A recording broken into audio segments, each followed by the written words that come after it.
What's up, y'all? The King of MC here, just to talk about Shang Chi and the Legend of Ten Rings. No spoilers here, until I explicitly say so. But stay tuned to the end if you want a channel update because I know I haven't uploaded in. Jeez, Louise, it's been over a month. Holy crap! Sorry. Anyway, I don't really got a script for this video like I did with my review for Malcolm and Marie, so I think I'm just gonna jump right into it.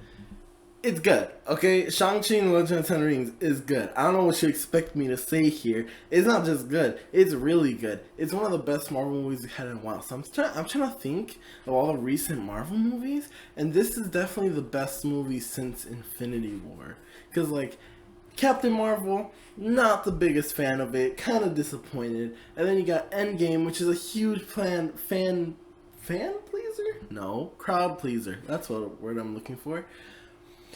But the movie itself isn't really the best movie, right? And then you have Black Widow, which I think this movie gave me a more sour view of Black Widow. I'm going to talk about Black Widow on a future date, but oh my gosh, like, I came out Black Widow like, okay, like, it was pretty good. But after watching this, I'm like, oh no, this is how it should have been. It should have been like this good. I forgot how I felt to come out of a movie theater and be like, wow, that's how I felt coming out of it. I felt like a child again. It was amazing. I came out of this movie just absolutely wild. And I haven't felt that in a while. And it felt great. Yes, I did watch this in my theater, which is the second time I have been to a movie theater since the pandemic started. The first time being to watch Black Widow. And yeah, this is definitely much more worthy of a theatrical experience if you're able to do it. Obviously, though, with the Delta variant going around and stuff like that, I know it's exceedingly more difficult to go and watch stuff like this in the actual movie theater. But if you have the opportunity, please watch. Like, it's so good, and I feel like it deserves to be seen on the big screen. But about the movie itself, it's about Shang-Chi. He's like a martial arts expert, and he has to do stuff with the Ten Rings. I'm not really like, I don't really want to get into the plot for the non-spoiler part because it's kind of hard to do that without spoiling it. But without spoiling it, I will say that the action in this movie is maybe the best action that has been in any Marvel movie. You have these long takes that will follow Shang as the fight scene goes. Like, there's a scene towards the beginning that you've seen in all the trailers where he's fighting on a bus, and there's like this really cool shot where like the camera goes outside of the bus and then it follows Shang-Chi as he's going through the bus, but from the outside, like through the windows. Like, it was just great. Like, all the fight scenes, the cinematography that goes with it, the choreography that goes with it, all of it is really well put together, and it makes me look at other action scenes throughout the Marvel movies and like, wow, this action kind of sucks. when you compare it to something like this is amazing. But there's so many action scenes throughout the movie that just like blow you away. Like, I'm trying to think of a bad like fight scene. I think I could think of a bad action scene, maybe, but a bad fight scene? I don't know. Like, this movie kind of kills it. They even do like a very tired trope in the third act that I don't usually like in movies, for in terms of action. But it's so much more fun and vibrant and just really fun to watch and really exciting to watch in this movie than they do it in something like Ready Player One. Also, Shang-Chi's not the only character.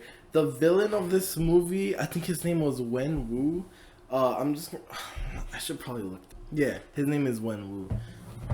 Wen Wu is such a compelling and intimidating villain when you compare it to the likes of Black Widow, especially, where it has literally the most boring villain in the MCU, in my opinion. It literally surpassed Thor the Dark World in terms of boringness for their villain.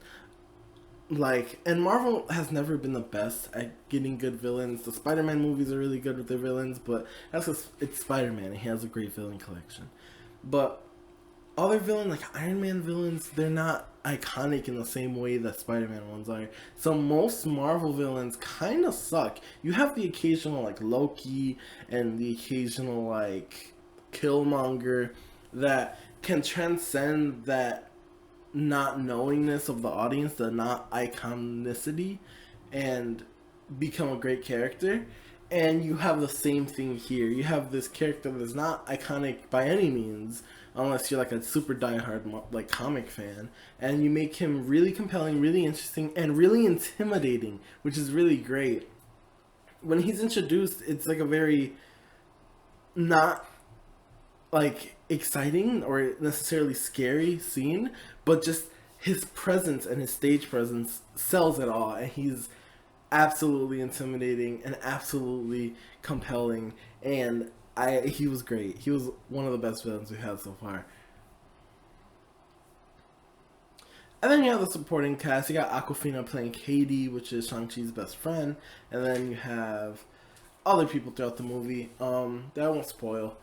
But honestly, most of the supporting cast, besides one that I won't get into because I don't remember it from any trailer, so I don't want to spoil yet, were kind of like dull. You had some comedic relief characters, like let's say Katie, for example. She was mainly comedic relief, but she kind of felt like she was just dragged along the whole movie.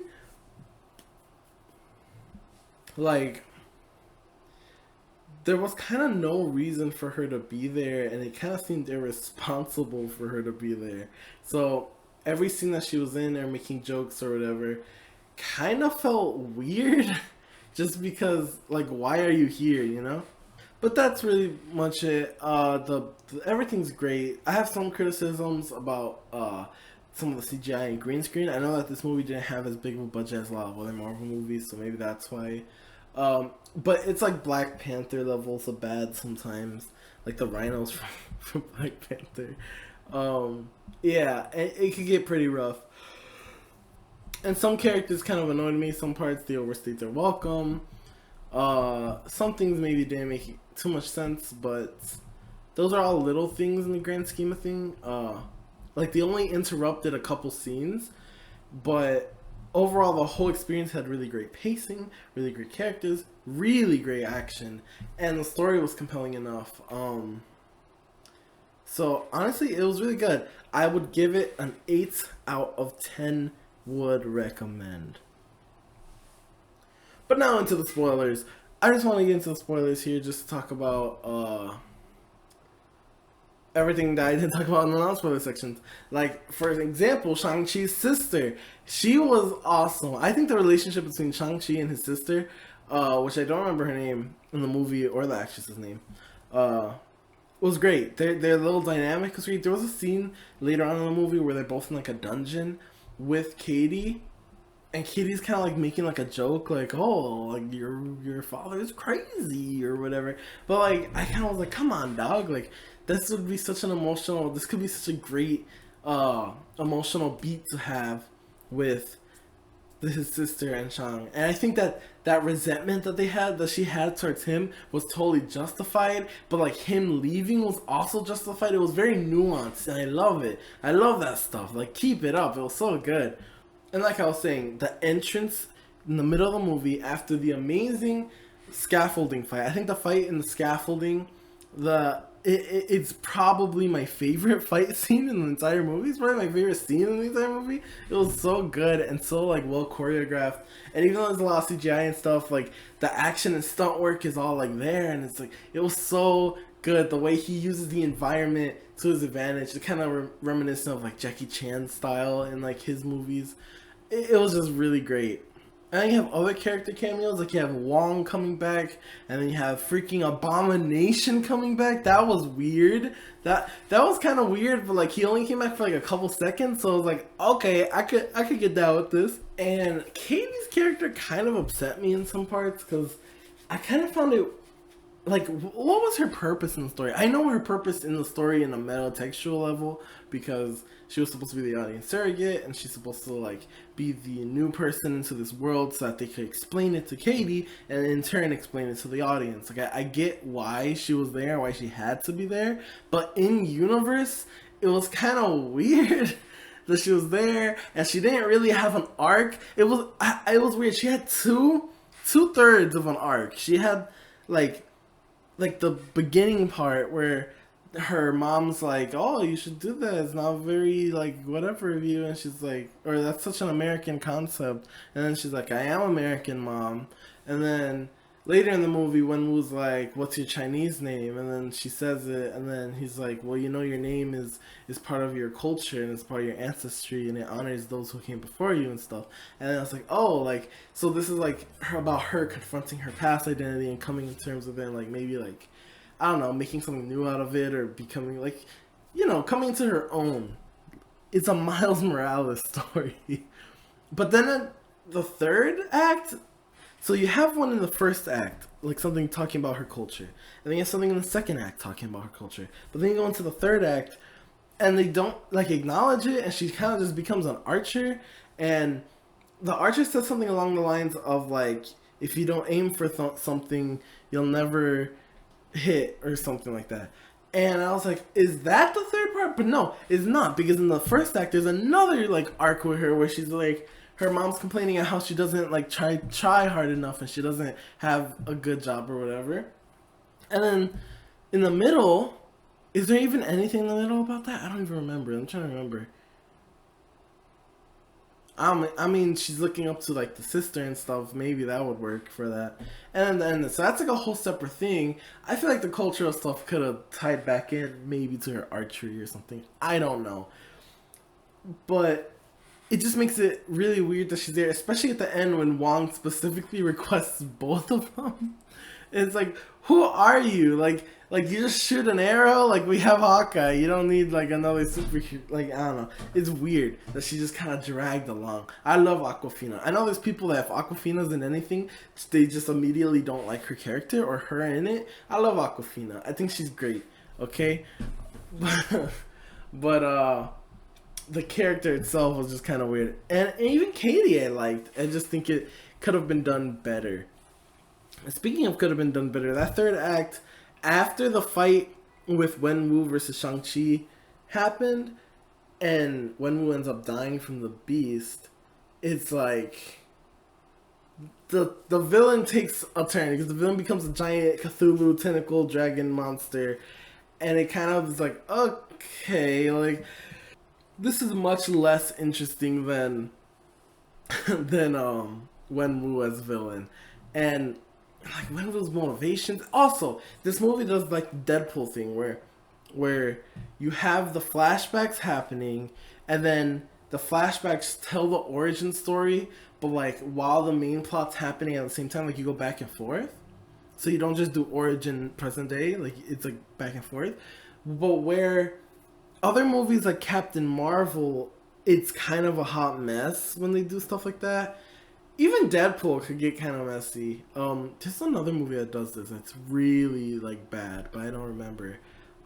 This does it really well, and I actually think it helps the pacing a lot, similar to Deadpool. It helps the pacing and it helps things move along. It doesn't do it as egregiously as Deadpool, because Deadpool, that's like most of the movie. This is not like most of the movie is the present day plot, but I think giving the backstory in little pieces like that really helped the flow of the movie, and it really made it so that there's a lot less dull spots than there would have been. But yeah, honestly, there's not much more to say about this movie. It's a great movie. Give it an 8 out of 10. I really love it, and I think you guys should check it out. And I don't know where I would put it in my Marvel ranking, but it's up there. It's probably top 10, maybe top 15. It's up there. It's really good. So check it out. That's all I gotta say. And I also have some messages right now to tell you guys about my channel. But yeah, if you just watched for the review, hope you enjoyed it. Please like, comment, and subscribe. All that YouTuber stuff. And thank you for everything. So I'll talk to y'all later. Have a lot of stuff in the works. Bye bye. What is up, y'all? The King of MC here. I know, long time no see. I actually have a few updates about that. I was debating whether to put it in here or in a separate video, but I'll just do it in both.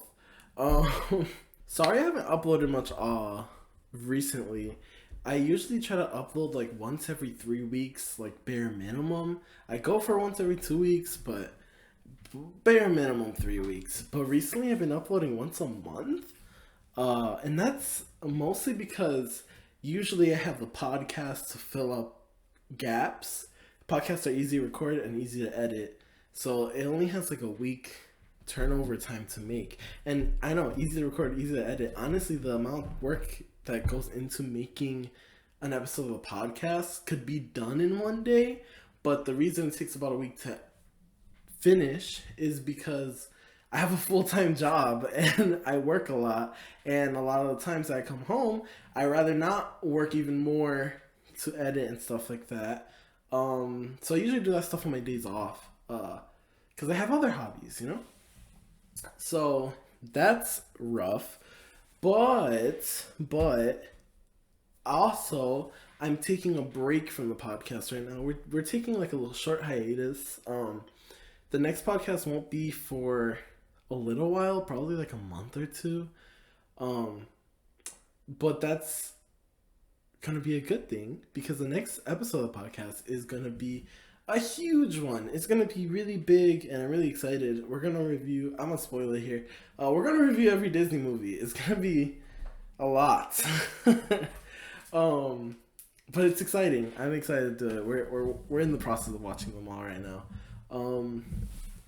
But yeah, whenever we come back with a big podcast. It's gonna be great. And what have I been doing while I've not been working on videos? Well, actually, I have been working on videos. I have a new episode of Food Pyramid Tier List that's already recorded. I just haven't even touched the editing on it. And I have a big surprise video. It's about Smash. Already recorded and like I want to say like 60% done editing. It's probably the most high effort video I've ever done. So I'm trying to really make it nice. So it's taking a lot of extra time. So because it's taking so much extra time and effort, it's not gonna come out anytime soon. I'm really trying to push it out before the next Smash character comes out, because I really want to have a Smash video before the DLCs are over. So yeah, that's what I'm going for. But yeah, I basically wanted to just upload something to fill in the gap that I have. I think it's been over a month since I last uploaded. And what was the video I last uploaded? It was like, oh, it was my It Takes Two video. That got like no views, but it's very good. I really like that one. I think it was honestly the thumbnail that kind of pushed people away, but whatever, it's fine, no biggie. But yeah, so I wanted to upload this as like a sort of filler before my next big upload, because this shouldn't take that long to edit or record. And thank you for everything. So I'll talk to y'all later. Have a lot of stuff in the works. Bye bye.